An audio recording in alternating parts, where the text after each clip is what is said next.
भारतीय संस्कृतीचा पाया या विषयाच्या संदर्भामध्ये अरविंदांनी जे विचार मांडले त्यापैकी जो भाग आपण काल पाहायला सुरुवात केली होती तो म्हणजे भारतीय संस्कृतीवर आत्यंतिक अशी निंदा करणारा एक बुद्धिवादी टीकाकार विल्यम आर्चर यांनी काय म्हटलेलं आहे त्याच्या पुस्तकामध्ये, त्याचं स्वरूप श्री अरविंदांनी ह्या त्यांच्या पुस्तकामध्ये स्पष्ट केलं आहे.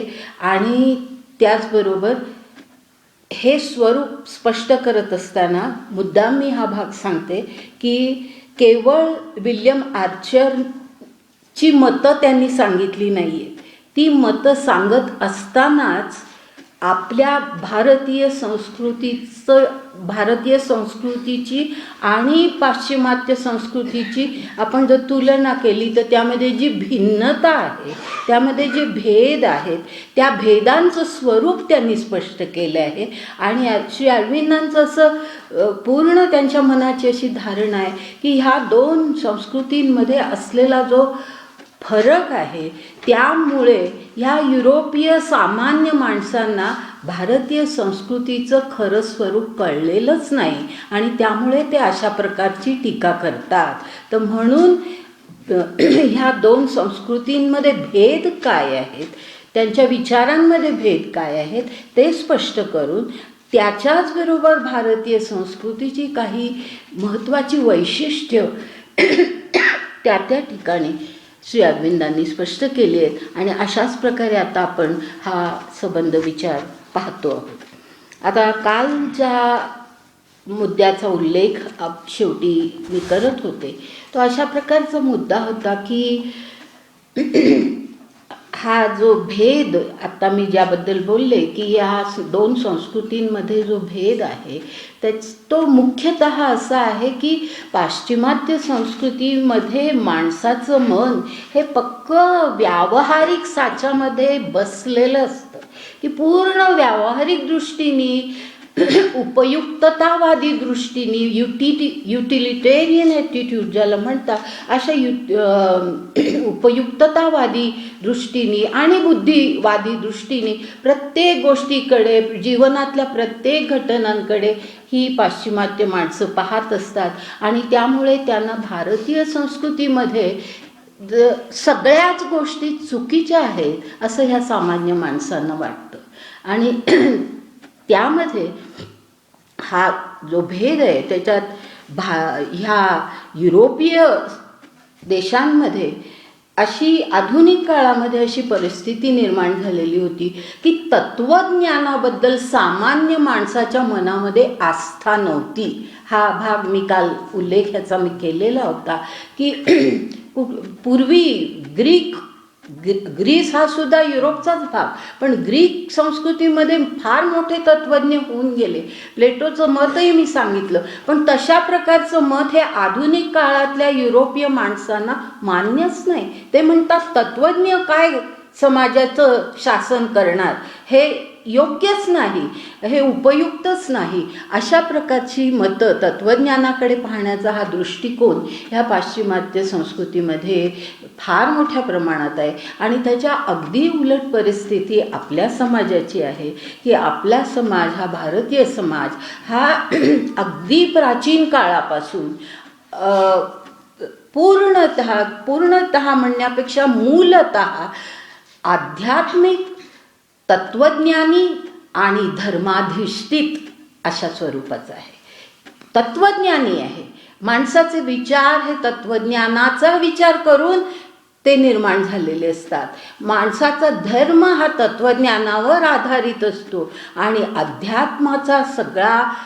अध्यात्माची सगळी दृष्टी ह्या तत्त्वज्ञानाला आणि धर्माला भारतामध्ये आहे. अशा ह्या संस्कृतीमध्ये माणसाचं जे वर्तन असतं ते ह्या युरोपीय माणसांना चुकीचं वाटतं. आणि त्याचं कारण मुख्यतः म्हणजे ते जीवनाकडे फार वेगळ्याच दृष्टीने पाहतात आणि भारतीय माणसं फार वेगळ्या दृष्टीने पाहतात.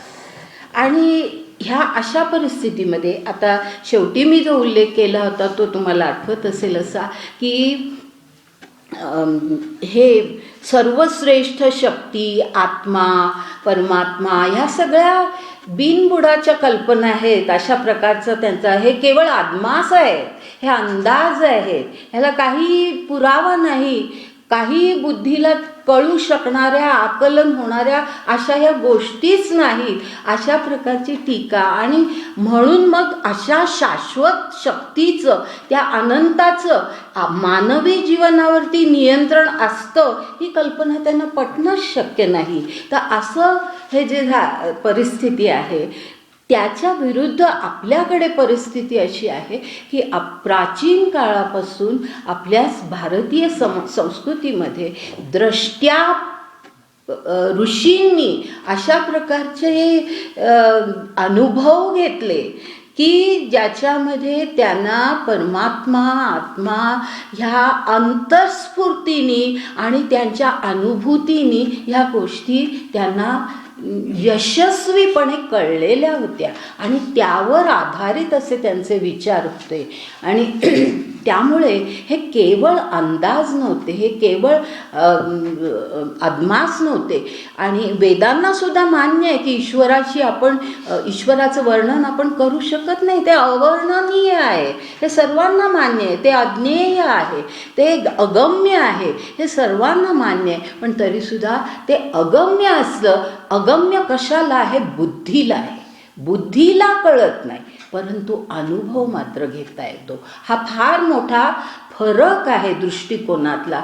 आणि त्यामुळे ह्या आपल्या अशा प्रकारच्या आध्यात्मिक कल्पनांना, धार्मिक कल्पनांना ती माणसं हे अत्यंत चुकीचे विचार आहेत, अत्यंत बिनबुडाच्या कल्पना आहेत, अशा प्रकारचे विचार ते मांडतात.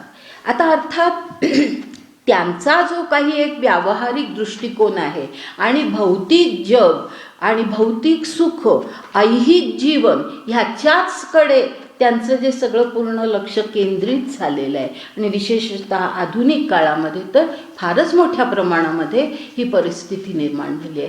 त्याचा एक परिणाम मात्र असं झाला आहे की ह्या युरोपीय देशांमध्ये, या पाश्चिमात्य देशांमध्ये भौतिक प्रगती आधुनिक काळामध्ये खूप मोठ्या प्रमाणामध्ये झाली.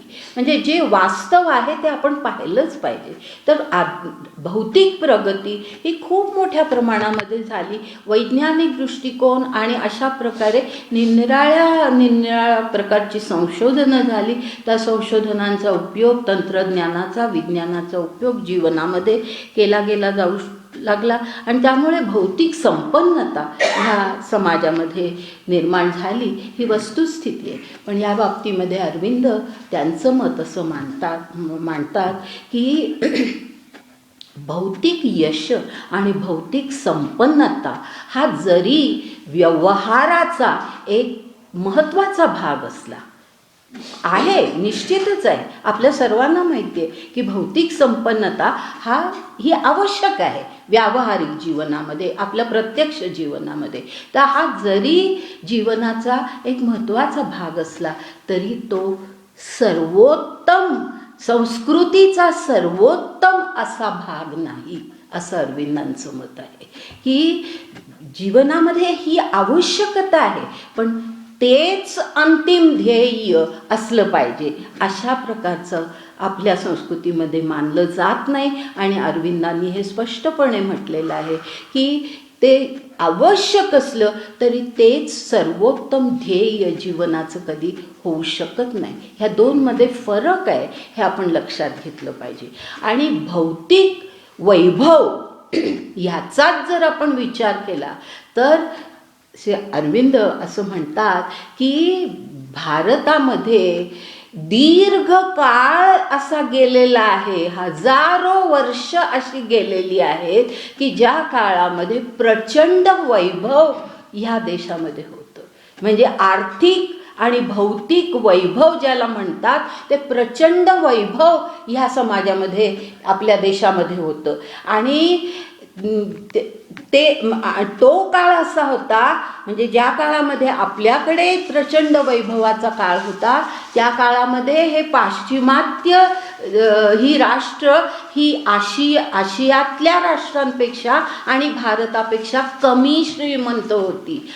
ही वस्तुस्थिती आहे. हा इतिहासाचा एक महत्त्वाचा भाग आहे. हे आपण लक्षात घेतलं पाहिजे की आपण अत्यंत वैभवात होतो असा दीर्घ काळ होता आणि ती राष्ट्र ही आपल्यापेक्षा कमी श्रीमंत होती. आणि त्या काळामध्ये हे युरोपीय माणसं, ही पाश्चिमात्य माणसं आपल्या वैभवाला, आशियातल्या आणि भारतातल्या वैभवाला अशी नावं ठेवत होती की त्यांनी असे उल्लेख आहेत, ऐतिहासिक उल्लेख आहेत हे, की त्यांनी असं म्हटलेलं आहे की ह्या आशियामध्ये आणि भारतामध्ये सोन्याने मढवलेले दरवाजे त्यांनी पाहिले आणि त्यांनी त्याचं वर्णन असं केलं की सोन्याने मढवलेले ओबडधोबड दरवाजे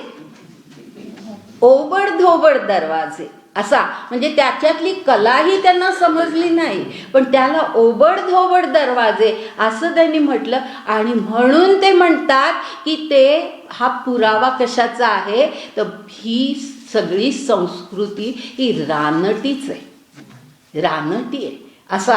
म्हणजे जे वैभव आपल्याकडे होतं त्या वैभवाला ते रानटी म्हणतात, की अशा स्वरूपामध्ये इथलं जीवन होतं. अशा प्रकारचे उल्लेख ही ऐतिहासिक नोंद आहे. म्हणजे हे केवळ, आणि श्री अरविंदांनी हे त्यांच्या पुस्तकामध्ये लिहिलेलं आहे हे.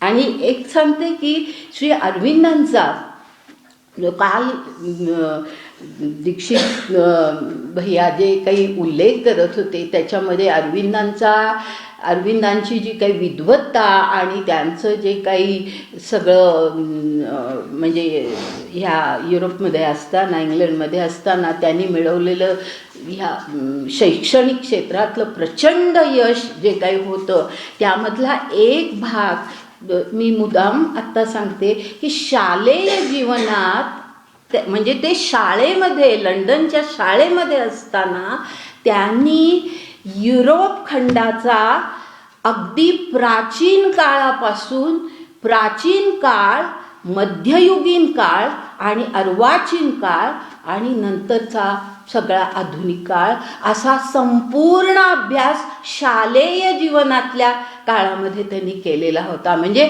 आपण ही कल्पनाच करू शकत नाही. आपण साधी इतिहासाची पुस्तकं वाचून पाठ करून उत्तरं देणारी आपण माणसं, आणि त्यांनी अशा प्रकारे स्वतःहून अशा प्रकारचा अभ्यास केलेला होता. आणि त्यामुळे त्यांना एक फार मोठी शिष्यवृत्ती ह्या इतिहासाच्या त्यांच्या अभ्यासाच्या आधाराने मिळालेली होती. म्हणजे असं कोणी केलेलंच नव्हतं, कोणी विद्यार्थ्यांनी त्या काळामध्ये. अशा प्रकारचं त्यांचं ते हे होतं. तर म्हणजे सांगण्याचा उद्देश असा की युरोप खंडाचा संपूर्ण प्राचीन काळापासूनचा इतिहास त्यांना माहिती होता आणि त्यामुळे हे असे उल्लेख ते करू शकतात की ह्याला ऐतिहासिक पुरावा आहे असं ते म्हणतात की ही माणसं आपल्यापेक्षा कमी श्रीमंत होती आणि आपल्याबद्दल हे अशा प्रकारे ते बोलत होते. आणि त्यानंतर अरविंद आज त्यांच्या पुस्तकामध्ये हे लिहून बरोबर त्याच्या उलट परिस्थिती सांगतात की ते असं म्हणतात की पूर्वी वैभवामध्ये असलेला भारत आता दरिद्री झालेला आहे आणि पूर्वी दारिद्र्यामध्ये असलेली ही पाश्चिमात्य माणसं आज अत्यंत वैभवात आहेत, पण त्यांच्या वैभवाचं विकृत दर्शन, हे त्यांच्या पुस्तकातल्या एका स्टेटमेंटचा उल्लेख मी करते, त्या वैभवाचं विकृत दर्शन आज न्यूयॉर्क, लंडन, पॅरिस अशा शहरांमध्ये पाहायला मिळतं. हा उल्लेख अरविंदांनी केलेला आहे. म्हणजे आपल्या सोन्याने मढवलेल्या दरवाजांना ओबडधोबड दरवाजे म्हणणारे आणि म्हणून आपल्याला रानटी ठरवणारी ही माणसं आजच्या आधुनिक काळामध्ये वैभव मिळवलं, भौतिक यश खूप मिळवलं, पण अशा प्रकारे त्या यशामुळे जी काही एक धुंदी आली आहे ह्या समाजामध्ये, त्याच्यामध्ये असं विकृत दर्शन आज त्या देशांमध्ये पाहायला मिळतं. असा ह्या दोन संस्कृतीतला फरकही त्यांनी सांगितलेला आहे. आणि त्यानंतर ते असं म्हणतात की हा जो सगळा म्हणजे पूर्वी अत्यंत वैभवामध्ये असलेला आपला देश आज दारिद्र्यामध्ये आहे. आज आपल्या संस्कृतीची सुद्धा सर्व प्रकारे अवनती झालेली आहे. अर्थात हा अरविंदांचा काळ सर्व प्रकारे अवनती झालेली आहे. म्हणजे शेवटी भारत पराभूत झाला, ही परिस्थिती, ही वस्तुस्थिती आहे अरविंद म्हणतात. पण ह्या पराभवाचं जे काही कारण ही युरोपीय माणसं, पाश्चिमात्य माणसं सांगतात ते असं आहे की पाश्चिमात्य माणसांचं, त्या सामान्य माणसांचं मत असं की भारताला दारिद्र्य लाभलं याचं कारण म्हणजे त्यांची संस्कृतीच मुळात हीन स्वरूपाची होती, निरुपयोगी होती आणि म्हणून त्यांना दारिद्र्य लाभलं. त्यांच्या संस्कृतीने कधी व्यावहारिक दृष्टीने विचारच केला नाही, म्हणून ते दरिद्री झाले. अरविंद ह्यावरती असं उत्तर देतात की भारताला जो काही पराभव पत्करावा लागला आणि जे काही अवनतीचा काळ आला, म्हणजे दारिद्र्याचा काळ आला, हे दारिद्र्य हे भारताची संस्कृती मुळात हीन होती ह्याचा परिणाम नसून त्यांनी असं स्पष्ट म्हटलेलं आहे की असा काळ निर्माण झाला होता की भारताची संस्कृती अवनत होत आलेली होती आणि त्यानंतर भारताचा राजकीय आणि सांस्कृतिक दृष्ट्याही पराभव झाला. म्हणजे अवनतीचा काळ आधीपासून निर्माण झालेला होता. हे परकीय माणसं इथे आल्यानंतर ती अवनती आणखीनच फार मोठ्या प्रमाणात वाढली आणि मग सर्वच दृष्टीने भारत पराभूत झाला. म्हणजे आपली संस्कृती ही मुळात निरुपयोगी आहे म्हणून आपण दरिद्री झालो असं नाही आहे. तर दारिद्र्य आणि एकूण सगळा पराभव हा सगळीच अवनती होत आलेली होती. आणि ती कशी होत आली होती हे आपण आता पुढच्या भागामध्ये आज पाहणारच आहोत. तर असा हा काळ निर्माणच झालेला होता आणि त्या सगळ्या काळाचा अत्यंत उपयोग ह्या परकीय माणसांनी करून घेतला. आपल्याला सर्वांना माहिती आहे की आपली सर्व प्रकारे लूट, आपली बौद्धिक लूट आणि आपली सांपत्तिक लूट ह्या माणसांनी केलेली आहे. आणि म्हणूनच वुडरॉफनी स्पष्टपणे म्हटलेलं आहे त्यांच्या पुस्तकामध्ये, सर वुडरॉफचा मी उल्लेख केला होता, त्यांनी स्पष्टपणे म्हटलेलं आहे की युरोपीय माणसं आज लुटारू वृत्तीची झाली आहेत. हा उल्लेख मी तुम्हाला सांगितला होता. तर ही वृत्तीच त्यांची निर्माण झाली आणि त्यामुळे या सगळ्याच परिस्थितीमध्ये भारत हा पराभूत आणि अवनत जास्त होत गेला. म्हणजे पूर्वीचा काळ असा नव्हता, हा नंतरचा काळ आहे. परंतु विल्यम आर्चर सारखे टीकाकार मात्र फक्त ह्या अवनतीच्या काळाचाच विचार करतात. हे आपण लक्षात घेतलं पाहिजे. फक्त हाच काळ लक्षात घेतात, पूर्वीचा काळ लक्षातच घेत नाही. जो वैभवाचा काळ होता, जो आपल्या सर्व प्रकारच्या यशाचा काळ होता, सगळ्या प्रकारची प्रगती सुद्धा त्या काळामध्ये झाली होती. ती कशी झाली होती त्याचाही उल्लेख आता मी करणार आहे. तो काळ ते लक्षातच घेत नाहीत आणि केवळ फक्त एवढाच काळ लक्षात घेतात की जो आपला पराभवाचा, आपल्या पारतंत्र्याचा आणि आपल्या अवनतीचा काळ होता. तेवढाच काळ लक्षात घेऊन ते म्हणजे गेली काही थोडी शतकं लक्षात घेऊन ते आपल्या संस्कृतीबद्दल विचार असे हे टीकाकार मांडतात. आता ही आर्चरची, विल्यम आर्चरनी केलेली सगळी टीका सांगत असताना आता काही महत्त्वाच्या गोष्टी त्यांच्या टीकेतल्या काही महत्त्वाच्या गोष्टींचा उल्लेख ह्यांनी श्री अरविंदांनी केलेला आहे. आणि तो कसा आहे तर ते असं म्हणतात की भारतीय संस्कृतीतल्या उच्चतम बाजू, उच्चतम बाजू, चांगल्या बाजू बरोबर उलट्या प्रकारे या टीकाकारांनी पाहिलेल्या आहेत. ज्या चांगल्या बाजू आहेत, ज्या उच्चतम बाजू आहेत, त्या अत्यंत उलट्या प्रकारे ह्यांना दिसतात ह्या टीकाकारांना. आणि ह्याचं एक उत्तम उदाहरण म्हणजे ह्या विल्यम आर्चरनी, म्हणजे श्री अरविंदांचंच हे वाक्य आहे की विल्यम आर्चरनी एक प्रचंड शोधच लावलेला आहे. आणि तो म्हणजे असा की विल्यम आर्चर म्हणतो की भारतामध्ये स्पिरिच्युअलिटी नाही आणि कधीच नव्हती. भारतामध्ये आध्यात्मिकता, स्पिरिच्युअलिटी ही कधीच नव्हती आणि नाही आहे. प्रचंड मोठा शोध आहे की ज्या संस्कृतीचं सर्वात महत्त्वाचं वैशिष्ट्य म्हणून आपण आध्यात्मिकता हे सांगतो की ही संस्कृती आध्यात्मिक आहे, ही धर्माधिष्ठित आहे, ही तत्त्वज्ञानी संस्कृती आहे असं आपण म्हणतो. त्याच्या बरोबर उलट हा विल्यम आर्चर पाहतो आणि तो म्हणतो की ही संस्कृती, ह्या संस्कृतीमध्ये स्पिरिच्युअलिटी नव्हती. आता असं विल्यम आर्चर का म्हणतात ह्याचं थोडं स्पष्टीकरण ह्यांनी केलेलं आहे श्री अरविंदांनी. आणि ते असं म्हणतात की स्पिरिच्युअलिटी, आध्यात्मिकता ह्याचा अर्थच, या शब्दाचा अर्थच त्यांनी वेगळ्या प्रकारे घेतलेला आहे.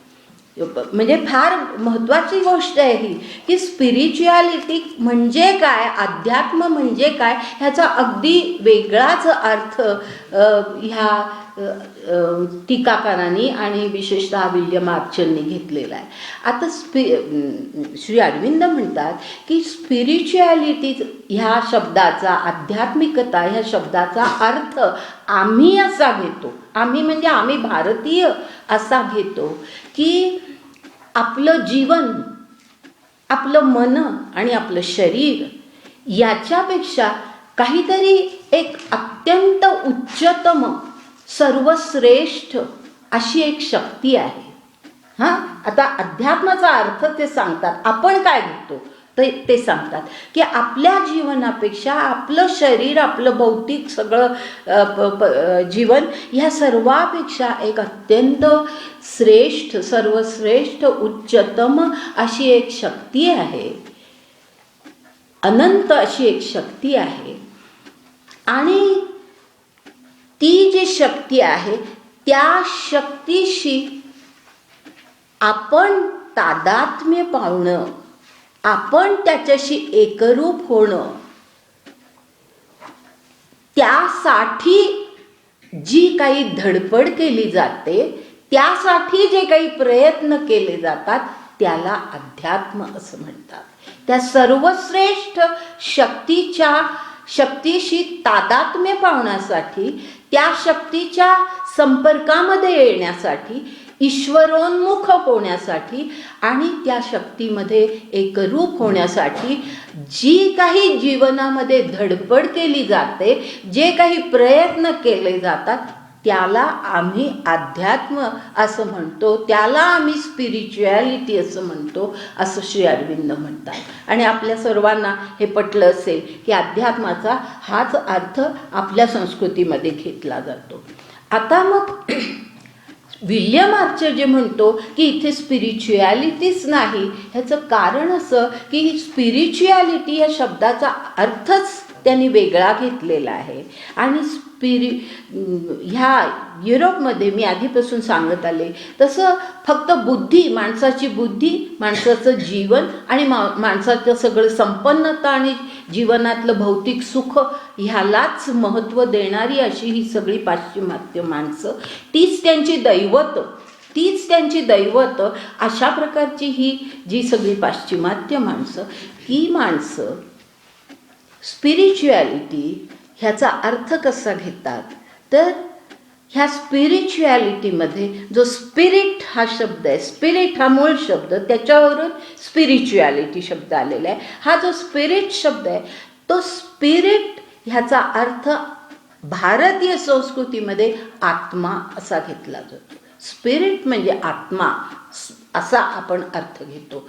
परंतु ही माणसं स्पिरिट ह्या शब्दाचा अर्थ असा घेतात आणि आर्चरनी स्पष्टपणे तो घेतलेला त्याच्या पुस्तकामध्ये आढळतो की स्पिरिट ह्या शब्दाचा अर्थच त्याने असा घेतलेला आहे की स्पिरिट म्हणजे या जीवनामध्ये, ह्या जगातल्या जीवनामध्ये सगळ्या प्रकारे भौतिक यश, संपन्नता मिळवण्यासाठी जी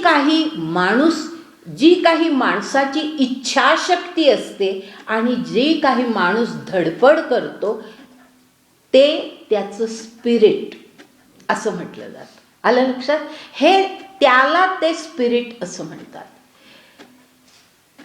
आता आपल्यामध्ये, आपल्या ह्या अलीकडच्या वर्षांमध्ये आपण सुद्धा स्पिरिट ह्या शब्दाचा असा उल्लेख करतो. पहा, स्पोर्ट्समन स्पिरिट काय आहे?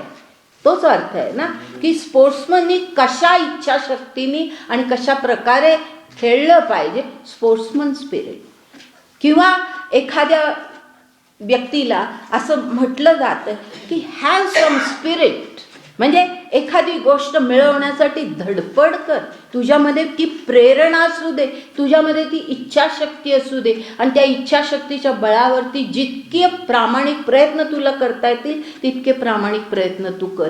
हे स्पिरिट ह्याचा अर्थ आज आपणही तोच घ्यायला लागलोय जो बराच काळ युरोपात, पाश्चिमात्य देशांमध्ये स्पिरिट या शब्दाचा अर्थ घेतला जात होता.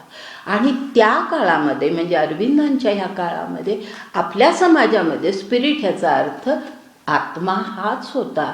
आणि ह्या परकीयांचा, ह्या विल्यम आर्चर सारख्या टीकाकारांचा त्यांनी घेतलेला अर्थ स्पिरिट ह्या शब्दाचाच वेगळा होता. आणि म्हणून मग विल्यम आर्चर म्हणतात की भारतामध्ये असं स्पिरिटच नाही, म्हणजे जीवनामध्ये यश मिळवायचं आहे, धडपड करायची आहे, प्रचंड धडपड करायची आहे, कुठल्याही मार्गाने आपण पुढे जायचं आहे, हे स्पिरिटच नाही. आणि म्हणून भारतामध्ये स्पिरिच्युअलिटी नाही.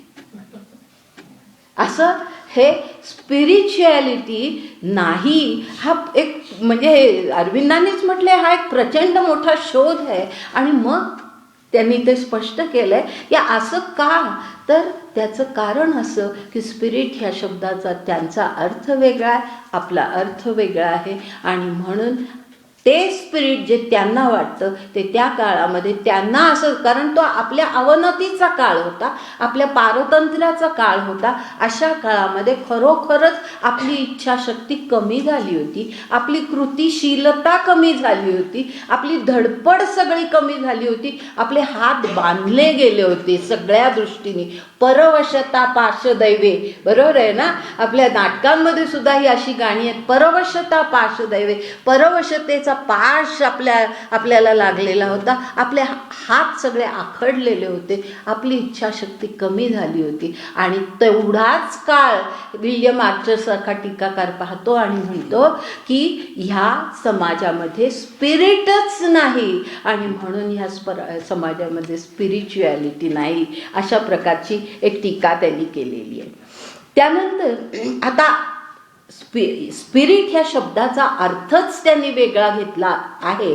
त्यामुळे मग ते पुढे तोच मुद्दा विल्यम आर्चर अशा प्रकारे आणखीन सांगतात की असं स्पिरिट का नाही, जीवनामध्ये यश मिळवण्याचं प्रयत्न, धडपड ही माणसं का करत नाहीत, ही कृतिशील का नाही, ह्यांच्यामध्ये इच्छाशक्ती का नाही, ह्याचं कारण ते असं सांगतात की ह्या समाजामध्ये हा जो संन्यासवाद, त्यांच्या पुस्तकामध्ये या गोष्टींचा उल्लेख आहे, ह्या भारतीय समाजामध्ये संन्यासवाद, निराशावाद ही त्या काळाची परिस्थिती होती, हे आपल्याला मान्य करावं लागेल.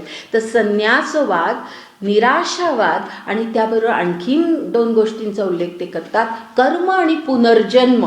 ह्या कल्पना, कर्म आणि पुनर्जन्म, की तुम्ही पूर्वीच्या जन्मामध्ये केलेल्या कर्माचं फळ म्हणून आज तुम्हाला हे सगळं दुःख भोगावं लागतं, अशी माणसाची समजूत घालून माणसाची इच्छाशक्ती सगळी दाबून टाकली जाते, कृतिशीलता दाबून टाकली जाते. तर ते असं म्हणतात की हा संन्यासवाद, हा निराशावाद, हे कर्म आणि जन्म हे सगळं निव्वळ सगळ्या निर्बुद्ध अशा खोट्या कल्पना आहेत. आणि ह्या कल्पना ह्या भारतीय माणसांच्या मनामध्ये भरवून दिलेल्या आहेत या तत्त्वज्ञानाने. आणि त्यामुळे ह्या समाजामध्ये आपल्याला कुठल्याही प्रकारची प्रगती आणि वैभव हे ह्या समाजामध्ये दिसत नाही आणि कृतिशीलता दिसत नाही. आणि त्याचबरोबर आणखीन एक म्हणजे इच्छाशक्ती नाही, कृतिशीलता नाही हे म्हणत असताना आर्चर आणखीन एक गोष्टीचा उल्लेख करतात की माणसाची विचारशक्ती सुद्धा इतकी दाबून टाकली जाते की निसर्गाच्या आणि एकूण भौतिक जीवनाच्या संशोधनापासून सुद्धा माणसाला परावृत्त केलं जातं. हा तर एक फार मोठा आरोप त्यांनी केलेला आहे की विचार स्वातंत्र्यच म्हणजे विचारशक्तीच माणसांची ह्या सगळ्या अशा तात्विक कल्पनांमुळे अशी दडपली गेली आहे की त्यामुळे निसर्गामध्ये आणि भौतिक परिस्थितीमध्ये योग्य दृष्टीने पाहणं आणि त्यामध्ये काही संशोधन करणं ही वृत्ती माणसाची दडपली गेली आहे. म्हणजे आणि म्हणून काही शोध इथे लागले नाहीत, म्हणून इथे वैज्ञानिक प्रगती झाली नाही, अशा प्रकारचा आरोप त्यांनी ह्या संस्कृतीवरती केलेला आहे. म्हणजे त्यांच्या ह्या टीकेमध्ये त्यांनी हा आरोप केलेला आहे. आणि ह्या बाबतीमध्ये श्री अरविंद असं म्हणतात की श्री आर्चरनी केलेली ही टीका हा निव्वळ खोटेपणा आहे. अगदी असं वाक्य अरविंदांनी वापरलेलं आहे की ही टीका हा निव्वळ खोटेपणा आहे. ही वस्तुस्थिती नाही आहे की निसर्गाचं किंवा भौतिक जीवनाचं काही इथे म्हणजे शोधक वृत्तीने काही पाहिलंच जात नाही. ही निव्वळ खोटी परिस्थिती आहे, हा खोटेपणा आहे असं त्यांचं म्हणणं आहे. आणि ते स्पष्ट करत असताना फार सुंदर उल्लेख अरविंदांनी केलेले आहेत. आणि ते ह्या फाउंडेशन ऑफ इंडियन कल्चर ह्याच पुस्तकात नाही, त्यांच्या इतर अनेक पुस्तकांमध्ये हे उल्लेख आहेत. सिक्रेट्स ऑफ वेदाजमध्ये आहेत, उपनिषदांच्या ह्याच्यावरती आहेत, इतर अनेक पुस्तकांमध्ये आहेत. त्यांची छोटी छोटी काही आर्टिकल्स निराळ्या ठिकाणी आहेत. त्या सर्व ह्याचा जर आपण विचार केला तर ह्या सगळ्याचं उत्तर आपल्याला मिळतं. आणि ते असं आहे की ते असं म्हणतात की श्री अरविंद असं म्हणतात की आधुनिक काळापूर्वी म्हणजे आता श्री विल्यम आर्चर हा फक्त ह्या काळाचा विचार करतोय, अरविंद आपल्याला मागे नेतात. आणि ते असं म्हणतात की ह्या आधुनिक काळापूर्वी भारतामध्ये भौतिक क्षेत्रामध्ये जेवढं संशोधन केलं गेलं तेवढं संशोधन इतर कुठल्याही देशांमध्ये त्या काळामध्ये झालेलं नव्हतं. आधुनिक काळापूर्वी जितकं संशोधन भारतामध्ये केलं गेलं भौतिक बाबतीमध्ये, भौतिक क्षेत्रामध्ये, तितकं इतर देशांमध्ये झालेलं नव्हतं. आणि ह्याची अगदी फार महत्त्वाची उदाहरणं त्यांनी दिलेली आहेत. आणि ती म्हणजे गणित क्षेत्र. आता कुठल्या क्षेत्रांमध्ये म्हटल्यानंतर त्यांनी उल्लेख केलेला आहे.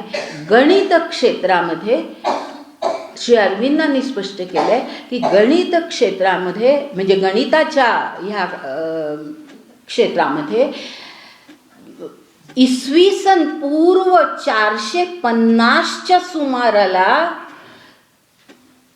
असा एक प्रचंड मोठा शोध लागला ज्याला दशांश पद्धती असं म्हणतात.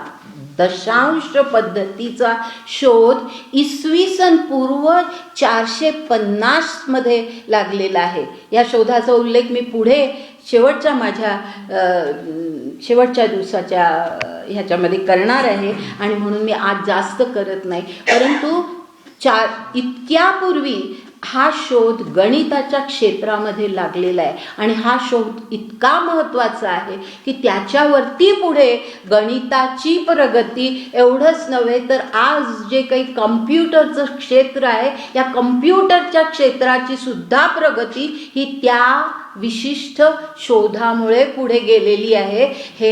ही सत्य परिस्थिती आहे.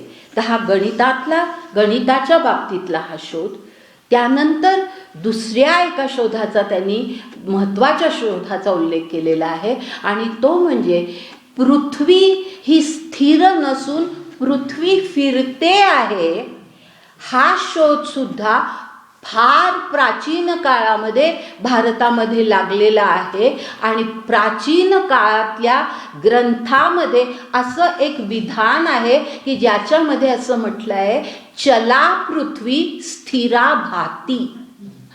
चला पृथ्वी स्थिरा भाती ह्याचा अर्थ की ती पृथ्वी ही चला आहे म्हणजे ती फिरत असते पण ती आपल्याला भासते स्थिर. कारण आपण पृथ्वीवरती असतो, आपल्याला असं वाटतं की आपण काही असे कुठे जमीन चालली आहे असं काही आपल्याला कधी वाटत नाही आणि त्यामुळे स्थिरा भाती. तर चला पृथ्वी स्थिरा भाती हे विधान की अर्थात हा शोध नंतर आधुनिक काळामध्ये युरोपमध्ये गॅलिलिओनी लावला, पण गॅलिलिओच्या पूर्वी अनेक शतकं आधी हा शोध भारतामध्ये लागलेला आहे. हे विधान जे आहे ज्या ग्रंथातलं आहे तो ग्रंथ हा इतक्या प्राचीन काळातला आहे की गॅलिलिओनी त्याच्यानंतर कित्येक शतकानंतर त्याचा शोध लावलेला आहे. तर ही जी म्हणजे आता हे खगोल क्षेत्र बरोबर आहे ना, खगोलाचं म्हणजे त्या काळामध्ये खगोल क्षेत्र असं म्हणत नसत त्याला किंवा खगोल ज्ञान असं म्हणत नसत, त्या काळामध्ये त्याला ज्योतिष म्हणत असत. तारे आणि ह्याचं ज्ञान त्याला ज्योतिष म्हणत असत. तर ह्या ज्योतिषशास्त्राने हा शोध हा इतक्यापूर्वी गॅलिलिओच्या पूर्वी लावलेला आहे आणि तो गॅलिलिओने कित्येक शतकांनंतर युरोपमध्ये लावला. तर अशा प्रकारचे हे शोध आहेत. त्यानंतर आणखी एका शोधाचा उल्लेख या ठिकाणी करते जो अरविंदांच्या इतर काही लिखाणामध्ये आहे आणि तो म्हणजे असा की आपल्याला डार्विनचा उत्क्रांतीवाद माहिती आहे सर्वांना. उत्क्रांतीवाद अरविंदांनी अगदी असं स्पष्ट केलेलं आहे की ही उत्क्रांतीची कल्पना जी आहे की जीवाची उत्क्रांती कशी झाली, ह्या उत्क्रांतीची कल्पना ही आपल्या वेदांतामध्ये आहे, आपल्या पुराणांमध्ये आहे, आपल्या तांत्रिक धर्मामध्ये आहे असं त्यांनी स्पष्ट केलेलं आहे. आणि आपल्याला माहिती असलेली एक गोष्ट म्हणजे दशावतार ही जी कल्पना आहे ती दशावतार ही कल्पना जर तुम्ही नीट पाहिली तर त्या दशावताराच्या कल्पनेमध्ये हेच आहे की कसा जीव उत्क्रांत होतो. पण त्या जीवाच्या उत्क्रांतीमध्ये महत्त्वाचा भारतीय संस्कृतीमध्ये जी जीवाची उत्क्रांती सांगितली गेली त्याच्यामध्ये आत्म्याचा विकास कसा झाला ह्याच्यावर भर दिला गेला. केवळ जीव कसा उत्क्रांत होत गेला ह्याच्यावर भर दिला नाही. म्हणजे अगदी पूर्वी वनस्पती, त्याच्यानंतर काही जलचर प्राणी, त्यानंतर काही इतर प्राणी आणि त्यानंतर मानव, ही जीवाची उत्क्रांती आहे. पण ती उत्क्रांती केवळ जीवाची नाही आहे, ती आत्म्याचा त्याच्यामध्ये विकास कसा आहे त्या दशावताराच्या कल्पनेमध्ये. मी इतकं सगळं फार स्पष्टीकरण सगळ्याचं करत नाही, फक्त तुम्हाला सांगते की दशावताराची कल्पना ही केवळ तीच आहे. तर अशा आपल्या वेदांतामध्ये, आपल्या पुराणामध्ये, आपल्या तांत्रिक धर्मामध्ये इतक्यापूर्वी ह्या उत्क्रांतीची कल्पना आपल्याकडे अस्तित्वामध्ये होती, की जी युरोपामध्ये त्यानंतर कित्येक शतकानंतर ही डार्विननी उत्क्रांतीवाद शोधून काढला आणि त्यालाच महत्त्व दिलं गेलं आणि त्यालाच फक्त वैज्ञानिक शोध म्हटले गेले. आता ह्याचं कारण असं की आपल्या या जे काही संशोधन झालं त्याचं फारसं उल्लेख फारसा केला गेला नाही, म्हणजे ह्या पाश्चिमात्य देशांमध्ये सुद्धा. याचं कारण एक तर त्या काळामध्ये कम्युनिकेशन वगैरे कमी होतं, हा एक भाग. आणि त्यानंतर दुसरा महत्त्वाचा भाग असा की हे जे शोध आपल्याकडे लागले, हे जे संशोधन आपल्याकडे केलं गेलं, त्याचा बेस, त्याचं मूलभूत त्याच्या मागे हे काय होतं तर हे सगळे शोध काही प्रयोगशाळेमध्ये किंवा काहीतरी टेलिस्कोप घेऊन किंवा काहीतरी अशी सगळ्या प्रकारची तांत्रिक सगळं तंत्रज्ञान, आधुनिक तंत्रज्ञान ज्याला म्हणतात, त्यांचा उपयोग करून, विज्ञानाचा उपयोग करून, वैज्ञानिक प्रगतीचा वैज्ञानिक पद्धतीचा उपयोग करून हे शोध लावलेले नव्हते. हे जे शोध आपल्याकडे लागले हे आपल्या प्राचीन द्रष्ट्या ऋषींना झालेल्या अंतःस्फूर्तीतून, हा फार महत्त्वाचा भाग आहे की अंतःस्फूर्तीतून आणि त्यांना आलेल्या आत्मिक अनुभवातून त्यांनी हे शोध लावलेले होते. त्यांच्याकडे वैज्ञानिक पद्धती नव्हती, त्यांच्याकडे कुठलीही तांत्रिक साधनं नव्हती.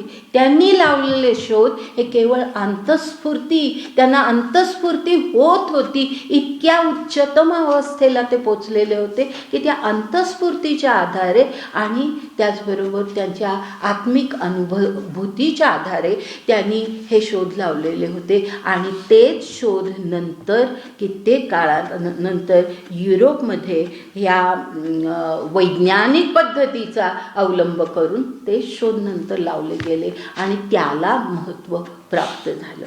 एवढंच नाही तर ह्यांनी श्री अरविंदांनी असा उल्लेख केलेला आहे की हे सगळं, ही सगळी खरं म्हणजे भौतिक क्षेत्रातली ही फार मोठी प्रगती होती सगळ्या प्रकारे. तर ही प्रगती आपल्याकडे होत होती, फार पूर्वीपासून होत होती. आणि अरविंदांनी असा स्पष्ट उल्लेख केलेला आहे की ग्रीकांचा आणि अरबांचा गुरु भारत होता. ग्रीकांचा आणि अरबांचा गुरु भारत होता आणि अरबांकडून, अरब हे असा मध्यवर्ती त्यांचं स्थान असल्यामुळे अरब हे भारतामध्येही भारतीय समाजाशी त्यांचा संबंध येत होता आणि त्याचबरोबर पाश्चिमात्य देशांशी त्यांचा संबंध येत होता. तर श्री अरविंदांनी असं म्हटलेलं आहे की ह्या अरबांनी हे सगळं ज्ञान जे इथे निर्माण झालेलं होतं या भौतिक क्षेत्रामधलं, हे ज्ञान ह्या अरबांनी युरोपला दिलं आणि त्याच्या आधारे पुढे युरोपमध्ये सगळं संशोधन व्हायला लागलं. म्हणजे मुळात हे ज्ञान आपल्या भारतीय संस्कृतीतलं आहे. आपल्या द्रष्ट्या ऋषींनी किंवा अशाच प्रकारच्या उच्चतम बुद्धी असणाऱ्या काही व्यक्तींनी हे निराळ्या अशा प्रकारे हे संशोधन केलेलं आहे, हे ह्यामधून दिसतं. आणि त्यामुळे आता हे जर सर्व आपण पाहिलं तर भारत हा केवळ अध्यात्म, पारलौकिक विचार, धर्म, तत्वज्ञान या आणि संन्यास, कर्म, पुनर्जन्म असल्याच कल्पनांमध्ये सगळा गुंतलेला असा समाज नव्हता, हे स्पष्ट होतं. जर तसं असतं तर अशा प्रकारचे शोधच आपल्या समाजामध्ये लागले नसते. जर अशी स्वतंत्र विचारशक्तीच माणसांमध्ये नसती, जर अशा प्रकारे निसर्गाकडे आणि भौतिक जीवनाकडे पाहण्याचा स्वतंत्र, म्हणजे ज्याला ओरिजिनल थिंकिंग म्हणतात, ते ओरिजिनल थिंकिंगच आपल्या समाजामध्ये नसतं, तर हे अशा प्रकारचे शोध लागलेच नसते. आणि म्हणून हे श्री अरविंद असं स्पष्ट करतात की आपल्या ह्या भारतातलं मन आणि बुद्धी आणि ही सगळी अंतःस्फूर्ती हे जे सगळं आहे हे ह्या जीवनाकडे म्हणजे जीवनातल्या या निराळ्या गोष्टींकडे अत्यंत योग्य प्रकारे त्याचा विचार करून त्याबद्दल काही विचार मांडत होते, त्याबद्दल काही व्यवस्था करत होते आणि त्यातून आपल्या समाजातली समाज व्यवस्था, राजकीय व्यवस्था, धार्मिक व्यवस्था निर्माण होत होती आणि राजकीय व्यवस्था म्हणजे ह्या सर्व व्यवस्था आदर्श कशा असाव्यात ह्याचं उत्तम विचार करून सगळं चित्रण आणि त्या प्रकारचे आदेश आपल्या समाजामध्ये दिले गेले आणि असा आपला हा समाज प्राचीन काळापासून होता हे ह्या युरोपीय टीकाकारांनी, ह्या बुद्धिवादी टीकाकारांनी कधी लक्षातच घेतलेलं नाही आहे. त्यांनी फक्त आधुनिक काळामध्ये जो आपला अवनतीचा काळ आहे तेवढाच फक्त विचारात घेतला आहे. आणि त्याचबरोबर आणखी एका गोष्टीचा अरविंदांनी केलेला उल्लेख फार महत्त्वाचा आहे आणि तो म्हणजे असा की हे आर्चरनी मत व्यक्त केलेलंच आहे आणि अनेक युरोपीय टीकाकार हे मत व्यक्त करतात की भारतीय जीवनच सगळं असं आहे की ह्या जीवनामध्ये म्हणजे ह्या संस्कृतीमध्ये प्रत्यक्ष आपल्या जीवनाला महत्त्वच दिलं जात नाही. आपलं जे जगातलं जीवन आहे या जीवनामध्ये व्यक्तीच्या इच्छेला, व्यक्तीच्या विचारांना काही वावच दिला जात नाही अशा प्रकारची टीका आपल्या समाजावरती केली जाते. म्हणजे केवळ आपण संन्यास, कर्म, पुनर्जन्म सगळं जगाला, सगळ्या ह्या संसाराला, ह्या सगळ्या प्रपंचाला शून्य म्हणायचं, या सगळ्या प्रपंचाला मिथ्या म्हणायचं अशाच दृष्टीने आपण जीवनाकडे पाहतो. अशा प्रकारची टीका आपल्या समाजावर केली जाते आणि त्या बाबतीमध्ये श्री अरविंद म्हणतात ही सुद्धा अत्यंत चुकीची कल्पना आहे. ही सुद्धा अत्यंत चुकीची कल्पना आहे आणि ती कशी चुकीची कल्पना आहे हे स्पष्ट करताना ते सांगतात की प्राचीन काळापासून जर आपण पाहिलं तर प्राचीन काळामध्ये जी समाज व्यवस्था अस्तित्वामध्ये होती त्याचं उत्तम म्हणजे अगदी विचारपूर्वक असं त्याचं निरीक्षण आपण जर केलं तर आपल्या समाजामध्ये माणसाच्या आयुष्यामध्ये काय ध्येय असावे, माणसाने जीवन कसं जगावं, माणसाच्या आयुष्यातली ध्येय काय असावी हे ठरवताना माणसाच्या जीवनातल्या गरजा काय आहेत, माणसाच्या जीवनातल्या इच्छा काय असतात ह्याचा पूर्ण विचार करून त्या गरजा कुठेही दडपल्या जाऊ नयेत ह्याच्याकडे पूर्ण लक्ष देऊन अशा प्रकारची समाज व्यवस्था निर्माण केली होती की व्यक्तीच्या जीवनामध्ये प्रत्येक माणसाला त्याच्या वासनांची पूर्ती, त्याला कामतृप्ती असं म्हणतात, ही कामतृप्ती, वासनांची पूर्ती ही आवश्यक असते. त्याच्या आर्थिक गरजांची पूर्ती ही आवश्यक असते. त्याचप्रमाणे जीवन जगताना इतर माणसांशी कसं वागायचं, इतर माणसांच्या बाबतीत आपली कर्तव्य काय आहेत हे सांगण्यासाठी काही एक व्यवस्था आवश्यक असते. आणि त्यानंतर माणसाला अंतिम आपलं जे काही ध्येय आहे त्याचाही विचार माणसाने कधी करावा. ह्या सर्व माणसाच्या जीवनातल्या गरजा आहेत हे लक्षात घेऊन व्यक्तीच्या आयुष्याची 4 ध्येय, ज्याला 4 पुरुषार्थ असं म्हटलं जातं, ते 4 पुरुषार्थ आपल्या प्राचीन काळामध्ये सांगितलेले आहेत. 4 पुरुषार्थ काम, अर्थ, धर्म आणि मोक्ष. सर्वसाधारणपणे धर्म अर्थ काम मोक्ष असं म्हणतात, पण मी अरविंदांनी जो क्रम सांगितला आहे त्याप्रमाणे मी तुमच्या पुढे मांडते.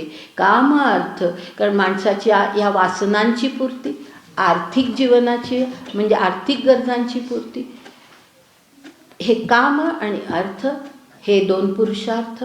आणि त्यानंतर माणसाच्या इतरांशी असणारे संबंध कसे असले पाहिजेत, म्हणजे इतरांच्या बाबतीतली कर्तव्य काय असली पाहिजेत, हे कसं सांगितलं जातं, तर कर्तव्यांनाच धर्म म्हटलेलं आहे. आपल्या समाजामध्ये, आपल्या संस्कृतीमध्ये कर्तव्यांना धर्म म्हटलेलं आहे. फार महान कल्पना आहे. धर्म याचा अर्थ आपण एखादा पूजापंथ असा घेत नाही. काहीतरी पूजा व्रत वैकल्य हे आजकाल जास्ती वाढलेलं आहे, परंतु हा खरा अर्थ नव्हे. धर्म याचा अर्थ कर्तव्य, योग्य प्रकारची जीवन पद्धती, आदर्श अशी जीवन पद्धती, आदर्श असे सामाजिक संबंध म्हणजे धर्म. तर ते धर्म हा तिसरा पुरुषार्थ. आणि चौथं म्हणजे मोक्ष. आणि ह्या 4 पुरुषार्थांपैकी पहिले 3 काम अर्थ आणि धर्म हे 3 पुरुषार्थ हे ऐहिक जीवनाशी संबंधित आहेत. ऐहिक जीवनाशी संबंधित आहेत. काम अर्थ धर्म सुद्धा, कारण धर्म याचा अर्थच मुळे कर्तव्य. इतर माणसांशी कसं वागायचं, कोणाच्या बाबतीत काय कर्तव्य आपली आहेत, म्हणजे ऐहिक जीवन आहे. तर हे 3ही पुरुषार्थ हे ऐहिक जीवनाच्या बाबतीतले आहेत. आणि चौथा पुरुषार्थ फक्त मोक्ष हा पारलौकिक स्वरूपाचा आहे. म्हणजे ऐहिक, ही जी टीका केली जाते की ऐहिक जीवनाचा, ह्या जगातल्या जीवनाचा विचार केला जात नाही, केवळ पारलौकिक ध्येयाचा विचार केला जातो, तसं नाही आहे. आपली प्राचीन व्यवस्था अशा प्रकारची होती की ज्यामध्ये ह्या ऐहिक जीवनाचा प्रथम विचार आणि हे जीवन पूर्ण जगल्यानंतर मोक्षाचा विचार, म्हणजे ऐहिक जीवनाचा आधी विचार आणि पारलौकिक जीवनाचा नंतर विचार, ही आपल्या पुरुषार्थ, ही कल्पना ही अशा स्वरूपाची आहे. हे आपण लक्षात घ्यायला पाहिजे. म्हणजे व्यक्तीच्या जीवनाकडे किंवा आपल्या समाजाच्या जीवनाकडे कुठल्याही प्रकारे दुर्लक्ष झालेलं नाही. व्यक्तीच्या गरजा पूर्ण कशा होतील हे ह्याकडे लक्ष दिलेलं आहे. आणि त्याचबरोबर हे जसे 4 पुरुषार्थ सांगितले गेले प्राचीन काळामध्ये, त्याचप्रमाणे 4 आश्रम, जीवनातल्या 4 अवस्था, माणसाच्या जीवनातल्या 4 अवस्था ज्यांना आश्रम असं म्हटलं गेलं. आणि त्या म्हणजे ब्रह्मचर्याश्रम, गृहस्थाश्रम, वानप्रस्थाश्रम आणि मग संन्यासाश्रम.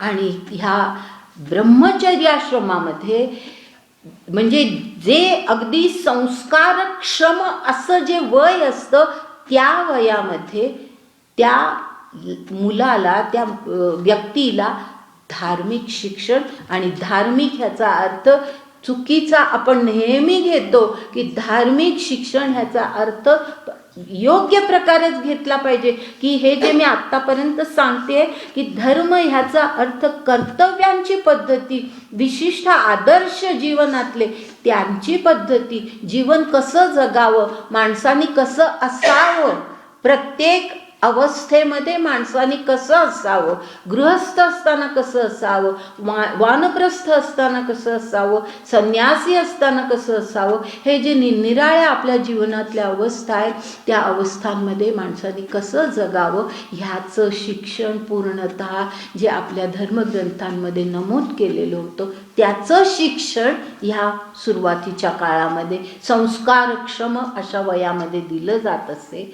आणि मग ते ज्ञान घेऊन मग पुढचं जीवन सगळं जगायचं.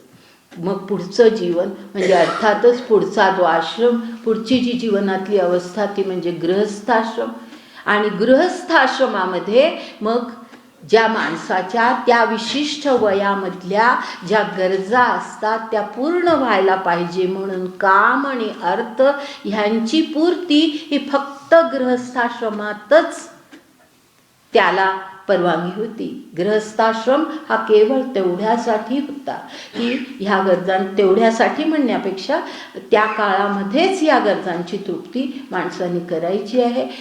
म्हणजे त्या गरजा दाबल्या नाही, त्या ज्या काही प्रेरणा माणसाच्या नैसर्गिक प्रेरणा असतात त्यांना कुठेही दडपणात ठेवलं नाही, त्यांना वाव दिला. परंतु तो एका विशिष्ट प्रकारे एका नियंत्रित स्वरूपात आधीच धर्माचं शिक्षण देऊन मग गृहस्थाश्रम. तर अशा प्रकारे तो गृहस्थाश्रमाचा काळ, आणि गृहस्थाश्रम हा जीवनातला सर्वात महत्त्वाचा काळ मानलेला आहे. ह्या प्राचीन व्यवस्थेमध्ये सर्वात महत्त्वाचा काळ, सबंध समाजाचा केंद्रबिंदू असं त्याला म्हटलेलं आहे गृहस्थाश्रमाला. तर असं हा गृहस्थाश्रमाचा काळ. आणि त्यानंतर मग वयानुसार विरक्तीचा काळ म्हणजे वानप्रस्थाचा. वयानुसार विरक्ती येते आपोआपच. म्हणजे आपल्या माणसाच्या सगळ्या शक्यता लक्षात घेतलेल्या आहे की काय काय शक्य असतं जीवनामध्ये, काय काय आवश्यक असतं जीवनामध्ये, हे सगळं लक्षात घेऊन या व्यवस्था केलेल्या आहेत. तर गृहस्थाश्रमानंतर ज्या वेळेला खरोखरच वैराग्य येणं निसर्गतः येतं आणि यावं अशी अपेक्षा असते, तो काळ म्हणजे वानप्रस्थाचा काळ. आणि त्यानंतर जर व्यक्ती अस्तित्वामध्ये असेल, मृत झाली नसेल, तर शेवट संपूर्णतः मोक्षप्राप्तीसाठी त्यांनी प्रयत्न करायचा असा संन्यासाचा काळ, संन्यासाश्रमाचा काळ. केवळ फक्त त्याच्यावरच लक्ष केंद्रित करायचं की मोक्षप्राप्ती हे आयुष्यातलं अंतिम ध्येय, त्या अंतिम ध्येयावरतीच फक्त लक्ष केंद्रित करायचं, हा आयुष्यातला शेवटचा काळ. आणि तो म्हणजे संन्यासाश्रमाचा काळ. ह्याचा अर्थच असा, हे जर आपण सगळी व्यवस्था पाहिली, पुरुषार्थ आणि आश्रम ह्याचं जर आपण नीट अभ्यासपूर्वक विचार केला तर आपल्याला हे अगदी स्पष्ट होतं की या जीवनाकडे पाठ वळवून माणसानी गुहेत जावं किंवा एखाद्या मठात जावं अगदी जीवनाच्या सुरुवातीलाच आणि संन्यासी व्हावं, अशा प्रकारची अपेक्षा आपल्या समाजामध्ये, आपल्या संस्कृतीमध्ये कधीही केली गेली नाही. हे आपल्या संस्कृतीचं वैशिष्ट्य या युरोपीय लोकांनी कधी विचारातच घेतलं नाही. आपल्या सगळ्या गरजांना वाव दिलेला आहे आणि त्यानंतर मग शेवटी संन्यासाश्रम हा आवश्यक असेल. जिवंत व्यक्ती तर संन्यासाश्रम हा आवश्यक मानलेला. म्हणजे संन्यासाश्रम हा किंवा संन्यासी होणं हे प्रत्येक व्यक्तीचं आयुष्याच्या सुरुवातीपासूनचं ध्येय कधीही ह्या समाजामध्ये नव्हतं. ही आपली परिस्थिती, ही आपली व्यवस्था ह्या लोकांनी कधी विचारात घेतली नाही. आणि ते असं म्हणतात की भारतीय लोक फक्त तत्वज्ञानी, ते फक्त संन्यासी, ते फक्त अशाच पारलौकिक मोक्ष वगैरे ज्या कधी म्हणजे सगळी निर्बुद्धतेचीच लक्षणं आहेत. मोक्ष कोणाला कळला आहे, मोक्ष आणि स्वर्ग कोणाला दिसलेला आहे, तर अशा ह्या सगळ्या चुकीच्या कल्पना, निर्बुद्धतेची लक्षणं ही सगळी ह्या संस्कृतीमध्ये आहेत. अशा प्रकारची अत्यंत चुकीची कल्पना ह्या युरोपीय पाश्चिमात्य लोकांनी केलेली आहे. एवढं मात्र खरं की जरी हे सगळं असलं की माणसाच्या गरजांना, माणसाच्या शक्यतांना, माणसाच्या क्षमतांना सगळ्याला जरी वाव ह्या समाजामध्ये दिलेला होता, हे सगळ्यावरून स्पष्ट होतं की अशा प्रकारची समाज व्यवस्था, विशिष्ट प्रकारची राज्य व्यवस्था, की आदर्श राज्य व्यवस्था म्हणजे काय हे सांगणारा ह्याचं अगदी उत्तम उदाहरण म्हणजे अत्यंत प्राचीन काळामध्ये लिहिला गेलेला एक ग्रंथ आहे. अगदी बरोबर कधी लिहिला गेला हे सांगता येत नाही, कारण कित्येक गोष्टी ह्या त्याचा काळ निश्चित सांगता येत नाही, पण हा फार प्राचीन ग्रंथ आहे ज्याचं नाव आहे शुक्रनीती. आणि या शुक्रनीती ह्या ग्रंथामध्ये आदर्श राज्य व्यवस्था कशी असावी ह्याचं इतकं उत्तम विवेचन केलेलं आहे. म्हणजे आपल्या ह्या सगळ्या प्राचीन काळामध्ये ह्या सर्व लोकांनी, ह्या ग्रंथकर्त्यांनी, या विचारवंतांनी इतक्या प्रकारे जीवनाचा विचार केला. आता राजकीय व्यवस्थेचा विचार करणं, आदर्श राजकीय व्यवस्था कशी असावी हे सांगणं, ह्याचा विचार करणं हे फार म्हणजे जीवनाकडे पाठ फिरवणं नाही आहे, जीवनाकडे तोंड करूनच जीवन कसं जगावं हे सांगणारं अशा प्रकारचे हे सगळे ग्रंथ आहेत. तर ह्याचा विचार कधी केला गेला नाही.